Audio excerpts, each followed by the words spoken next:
السلام علیکم، welcome to the horror plant voice. تمام تعریفات میرے رب کی ذات کے لیے ہیں۔ آئیے ہم سب مل کر اپنے ان بہن بھائیوں کے لیے دعا کرتے ہیں جو اس پیرانارمل ایکٹیویٹیز کو فیس کر رہے ہیں۔ اللہ پاک انہیں صبر، ہمت اور صحت یابی عطا فرمائے، آمین۔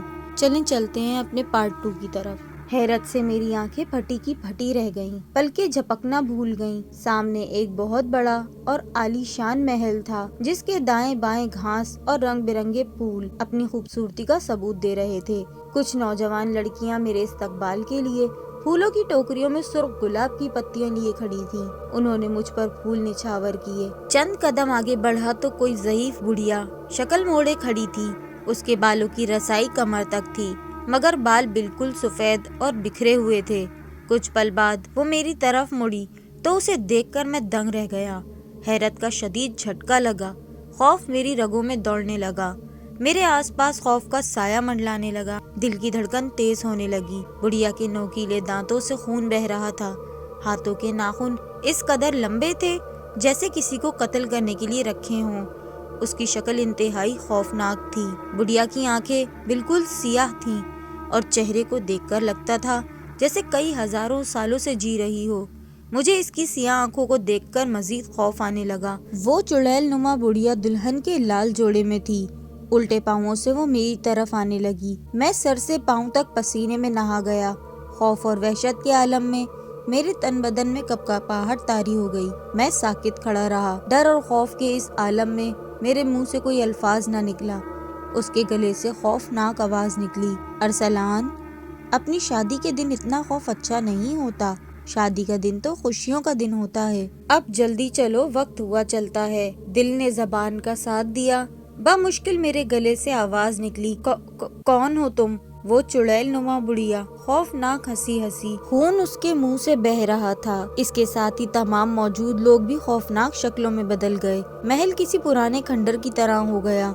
سیاہ اندھیرا چھانے لگا۔ یہ سب کیا ہے؟ کون ہے؟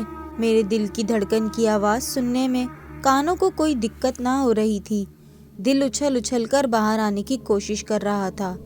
میں تمہاری محبوبہ مہک افروز ہوں۔ آس پاس کے تمام لوگ میری طرف دیکھ کر ہنسنے لگے۔ ان لوگوں کے سر ان کے ہاتھوں میں تھے اور تن سے جدا تھے۔ منہ سے خون کی ندیاں بہہ رہی تھیں۔ یہ منظر میرے لیے بڑا خوفناک ترین تھا۔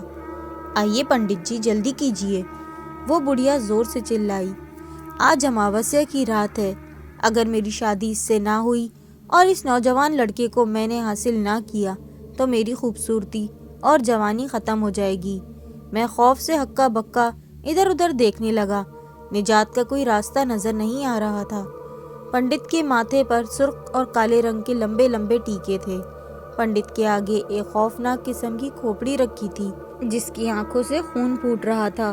اس کے ہاتھ اور زبان کالی سیاہ تھی۔ وہ بالکل کسی دیو کی مانند لگ رہا تھا۔ اتنا بھیانک منظر میں نے زندگی میں کبھی نہیں دیکھا۔ خوف سے میری آنکھیں بھرنے لگیں۔ اچانک میرے جسم میں کچھ حرکت محسوس ہوئی۔ میرے بازوؤں پر 2 اژدہے کسی رسی کی طرح باندھ رہے تھے۔ ان کا خوفناک چہرہ دیکھ کر میں چکرا گیا۔ اژدہوں نے میرا پورا جسم جکڑ لیا۔ اب میرے جسم پر ہر طرف کالے ناگ اور اژدہے تھے۔ زندگی میں پہلی بار مجھے لگا کہ میری موت قریب ہے۔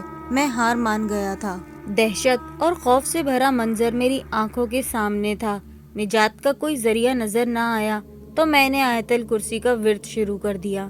بار بار آیت الکرسی پڑھنے لگا تو وہ اژدہے مجھ سے دور ہوتے گئے۔ چڑیل اور پنڈت چیختی آوازوں کے ساتھ فوراً غائب ہو گئے۔ میں فوراً بھاگا، گرتا بھاگتا بالآخر میں دروازے سے باہر آ گیا۔ باہر آتے ہی وہ دروازہ پوری مضبوطی سے بند ہو گیا۔ صبح فجر کی اذان ہوئی تو نماز پڑھنے مسجد گیا۔ قدموں میں کوئی طاقت نہ رہی، قدم لڑکھڑاتے اور کپکپاتے رہے۔ صبح اماں ابا کو سارا قصہ سنایا۔ ابا نے تو مجھے تھپڑ رسید کیا تو امی نے مزید مار سے بچا لیا۔ ماریے مت، مارنے سے کیا ہوگا؟ کیا مصیبت ٹل جائے گی؟ اس نے سب کے گلے میں مصیبت باندھی ہے۔ جلدی سے کسی عامل کو بلوائیے، میرا دل بیٹھا جا رہا ہے۔ کہیں وہ خوفناک سایہ میرے بچوں کی جان نہ لے لے۔ جلدی کیجیے۔ امی رونے لگی۔ کالے سیاہ لباس میں ملبوس، گلے میں کئی ہار اور تسبیحات پہنے ہوئے، حق ہو کے نعرے کے ساتھ عامل بابا گھر میں داخل ہوئے۔ ان کے ہاتھ میں ایک جھاڑو تھا جس سے وہ گھر کا کونا کونا چیک کر رہے تھے۔ عامل بابا میرے روبرو ہوئے تو میں نے ساری حقیقت لفظ بہ لفظ بتا دی۔ بابا نے کہا ان کو خاص چلہ کرنا ہوگا جس کی مدد سے وہ اس چڑیل کو قابو کر سکیں گے، اور ٹھیک 12 بجے اس کمرے میں داخل ہوں گے۔ پورا دن گزر گیا، ہم بابا جی کے انتظار میں تھے۔ بالآخر 11 بجے کے قریب بابا جی گھر آئے۔ انہوں نے کچھ دیر تک اپنا خاص کلام پڑھا اور کہا صرف میں اندر جاؤں گا، تم لوگوں کو کسی خوف کی ضرورت نہیں۔ اب میں اس بدبخت ڈائن کا خاتمہ کر کے ہی واپس لوٹوں گا، تم سب بس آیت الکرسی کا ورد جاری رکھنا۔ وہ تنبیہ کر کے گئے۔ ہم سب نے بھی ہاں میں سر ہلا دیا اور پھر بابا جی کمرے میں داخل ہو گئے۔ تو جو کوئی بھی ہے حاضر ہو جا، اب تیرا بچنا ناممکن ہے، تو مجھے قید کرے گا؟ ہا ہا ہا ہا ہا۔ چیختی ہوئی آواز کمرے کے چاروں کونوں سے آئی۔ کمرہ سیاہ پڑ گیا۔ عامل بابا نے اپنا کلام پڑھنا شروع کر دیا۔ کمرے میں آگ لگنے لگی۔ اپنے کلام سے عامل بابا نے آگ بجھا دی۔ اس کے بعد زمین میں ایک بڑا چیرا آیا اور بابا پھسلے اور ان کے پیروں کے نیچے سے پھٹی زمین کے اندر دھس گئے۔ بابا جی کی چیخوں کی آواز ہمیں باہر سنائی دے رہی تھی اور ہم آنکھیں بند کیے ایک دوسرے کا ہاتھ مضبوطی سے پکڑ کر آیت الکرسی کا ورد کرتے رہے۔ تن سے جدا سروں والی ڈائنوں نے بابا جی کا بہت برا حال کیا۔ انہیں ایک کونے سے دوسرے اور پھر ہر کونے میں گھسیٹ گھسیٹ کر تکلیف دی گئی۔ بابا جی کا آدھا جسم جل چکا تھا، کپڑے جگہ جگہ سے پھٹ گئے تھے۔ اگر اندر کچھ اور وقت رہتے ہوئے بابا جی اپنا کلام نہ پڑھتے تو شاید وہ بدبخت ڈائن بابا جی کی جان لے لیتی۔ تکلیف زدہ جسم کے ساتھ بابا جی بھاگ کر باہر آئے اور سر اور ناک سے خون بہہ رہا تھا۔ وہ بہت طاقتور چڑیل ہے، وہ تم سب کا برا حال کرے گی، بہت برا۔ لڑکے، تم نے اس سے مل کر اچھا نہیں کیا، وہ تو شیطان ہے، شیطان۔ عامل بابا بلند آواز میں ہاتھ بلند کر کے بولتے گئے اور تیزی سے دروازے سے نکل کر بھاگ گئے۔ امی کے رونے کا سلسلہ جاری تھا۔ ابو مجھ پر شدید برہم ہو رہے تھے۔ چھوٹا بھائی خوف کے مارے بے ہوش ہو چکا تھا۔ سب ڈر اور خوف کے عالم میں تھے۔ ابو نے ہم سب کے گلے میں تعویذ ڈال دیے اور ہم سب نے فیصلہ کر لیا صبح کی پہلی کرن نکلتے ہی ہم گھر چھوڑ دیں گے۔ صبح ہوتے ہی ہم نے سارا سامان پیک کر لیا۔ سب گھر سے باہر نکل گئے۔ میں بھی دروازے سے باہر نکل رہا تھا کہ یکدم میرے پاؤں سے کسی نے مجھے شدید قوت کے ساتھ کھینچا۔ میں گھسیٹتا ہوا اسی کمرے کے دروازے پر جا پہنچا۔ میں تمہیں نہیں چھوڑوں گی، کبھی نہیں۔ تم نے مجھے اپنا خون نہ پلا کر بہت بڑی غلطی کر دی۔ تمہارا خون میری جوانی کا راز تھا، تم نے مجھے بوڑھا کر دیا۔ خوفناک صورت لیے وہ بڑھیا میری آنکھوں کے سامنے تھی۔ میری آنکھیں بند ہونے لگی۔ اچانک ابو امی نے آ کر زور زور سے قرآن پاک کی صورتیں پڑھنی شروع کر دیں۔ پاک کلام اور گلے کا تعویذ اثر کر گیا اور وہ چڑیل فوراً غائب ہو گئی۔ امی ابو کے ہاتھ پاؤں کپ کپا رہے تھے۔ خوف سے وہ ایک دوسرے کو دیکھنے لگے۔ بوجھل قدموں کے ساتھ ہمت کرتے ہوئے ہم سب وہاں سے باہر نکل آئے۔ یوں ہی ہم نکلے، خوفناک چیختی ہوئی آوازیں آنے لگیں، ایسی آوازیں جیسے کوئی اپنے قریبی کے مرنے پر نوحہ کنا ہو۔ دوسرے شہر میں آ کر میری حالت کچھ ٹھیک نہ رہی۔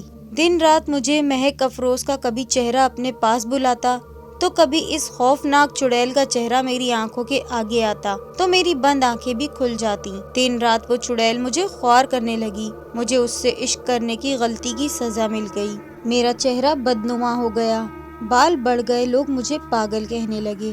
میری حالت بدتر سے بدتر ہو گئی۔ میرا دماغ سن ہو چکا تھا۔ صرف اور صرف چڑیل کی آواز کانوں میں آتی تھی۔ میں گلیوں بازاروں میں دوڑتا لوگوں سے خوف زدہ ہوتا۔ میری زندگی اجیرن بن چکی تھی اور شاید آنے والی زندگی بھی اسی عذاب کے سنگ گزرتی اگر میرا دوست شمون میری مدد نہ کرتا تو۔ اور وہ دوست شمون میں ہوں۔ ارسلان سے پہلی ملاقات کالج میں ہوئی۔ وہ اکثر مجھ سے ذکر کرتا تھا کہ اس کے گھر میں ایک خوبصورت لڑکی ہے جس کے عشق نے اسے مجنوں بنا دیا، مگر میں مذاق سمجھ کر ٹال دیتا۔ مگر دھیرے دھیرے مجھ پر حقیقت تب واضح ہوئی جب ارسلان کے ابا نے سب بتایا۔ میرے ابو احرام فلکیات اور علم جادو کے ماہر تھے۔ جنوں بھوتوں کو قید کرنا ان کے لیے آسان تھا، مگر اس مرتبہ ارسلان کو ٹھیک کرنے کے لیے ان کو جس خوفناک اور بھیانک مناظر کا سامنا کرنا پڑا شاید پہلے کبھی نہیں ہوا تھا۔ ابا کو چلے کی ضرورت تھی، چنانچہ ہم تینوں رات قبرستان میں پہنچ چکے تھے۔ ارسلان نیم بے ہوشی کی حالت میں تھا۔ ابا نے مجھے ارسلان کو ایک جگہ پر لے جا کر چھپنے کا کہا، لہٰذا میں نے ویسا ہی کیا۔ قبرستان میں عمر رسیدہ درخت جس کو دیکھ کر ہی خوف آتا، اس کے نیچے ابا بیٹھ کر چلہ جاری رکھے ہوئے تھے اور ارد گرد حصار تھا۔ حصار کے بیچوں بیچ 3 کھوپڑیاں اور ایک بھیانک گڑیا رکھی تھی۔ ان کے ساتھ ہی کچھ روشن دیے تھے۔ کچھ دیر کے بعد اچانک میری آنکھوں کے سامنے ایسا منظر آیا کہ میرا دل دھڑکنا بھول گیا۔ میں سکتے میں آ گیا۔ تینوں کھوپڑیاں فضا میں بلند ہو گئیں اور زوردار قہقہے کی آواز آئی۔ کھوپڑیوں کی آنکھوں سے سرخ رنگ کی روشنی نکلنے لگی۔ میں پسینے سے شرابور ہو چکا تھا۔ دیکھتے ہی دیکھتے ان کھوپڑیوں کے نیچے دھڑ بھی آنے لگے۔ ان سب کے ہاتھ میں تیز دھار تلوار دیکھ کر میں دنگ رہ گیا۔ وہ تینوں اب ابا کی گردن پر تلوار رکھے ہوئے تھے۔ ابا نے مجھے سختی سے منع کیا تھا میں جو بھی منظر دیکھوں اسے دیکھ کر چیخ تک نہیں نکالوں، مگر یہ منظر دیکھنا میرے لیے تو ناقابل برداشت تھا۔ ان تینوں مردوں نے ابا کو اوپر اٹھا لیا۔ ابا فضا میں معلق ہو گئے مگر منتر جاری رکھا۔ اچانک ہر طرف جانوروں اور انسانوں سے ملی جلی آوازوں کے قہقہے بلند ہو گئے۔ تھوڑی ہی دیر میں قبرستان ایک پراسرار قبرستان بن چکا تھا۔ خوف کے سائے ہر طرف منڈلا رہے تھے۔ میں گویا رونے لگا۔ ان تینوں مردوں نے ابا کو کوئی نقصان نہ پہنچایا اور دیکھتے ہی دیکھتے وہ زمین میں دھس گئے۔ اچانک جھٹ سے پڑی گڑیا اوپر اس رفتار سے اٹھی گویا آسمان سے ٹکرا کر واپس آئی ہو۔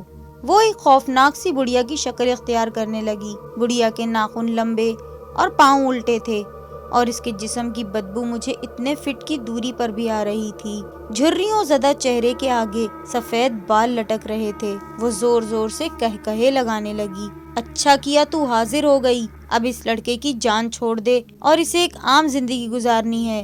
کبھی نہیں، کبھی نہیں۔ اس نے میرے ارمانوں کا خون کیا، مجھے اپنا خون نہ پلا کر ہمیشہ کے لیے بوڑھا کر دیا۔ میں اسے کبھی معاف نہیں کروں گی۔ بڑھیا کی آواز میں ایسا جوش تھا کہ آواز قبرستان کے چاروں کونوں سے ٹکرا کر آ رہی تھی۔ اور تو اسے بچانے آیا ہے؟ جا یہاں سے ورنہ زندہ نہیں چھوڑوں گی۔ اس نے اپنا ہاتھ نکال کر ابا کی طرف بڑھایا۔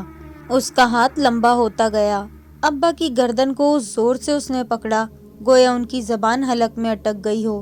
میری آنکھوں سے آنسو روا ہو گئے اور میں نے ابا کی بات نہ مان کر غلطی کر دی۔ ابا جی، ابا جی، چھوڑ انہیں۔ میری آواز میں کپکپاہٹ تھی، دل زور زور سے دھڑک رہا تھا۔ اس بڑھیا نے حقارت اور غصے بھری نظروں سے مجھے دیکھا۔ نہیں چھوڑوں گی۔ اس نے ابا کو نیچے اتار کر میری طرف بازو بڑھایا اور مجھے شدت قوت کے ساتھ پکڑ کر ہوا میں لٹکا دیا۔ میری ٹانگیں اور وجود لٹک رہا تھا، سانس بند ہونے کو تھا۔ چھوڑ دے اس بچے کو اور ارسلان کو بھی۔ اب ارسلان ہوش میں آ چکا تھا، بھاگتا ہوا آیا۔ اس نے ارسلان کو بھی ہوا میں لٹکا دیا۔ ابا نے اپنا منتر تیزی سے پڑھنا شروع کر دیا۔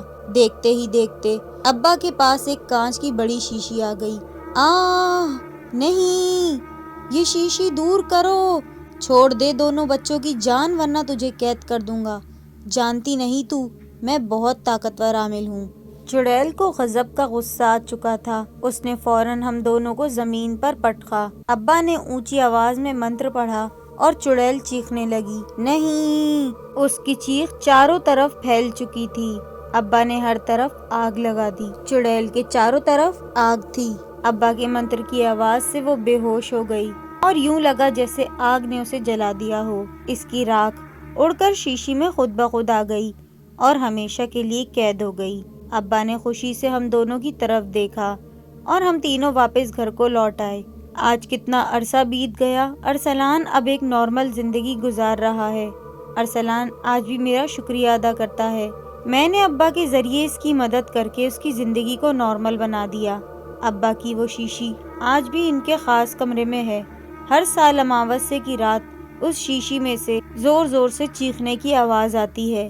میرے ذہن میں پرانا منظر گردش کرتا ہے کہ جب ابا نے چڑیل کو آگ میں بھسم کر دیا تھا، مگر پھر بھی اس شیشی میں سے آوازیں، کیا وہ چڑیل پھر سے؟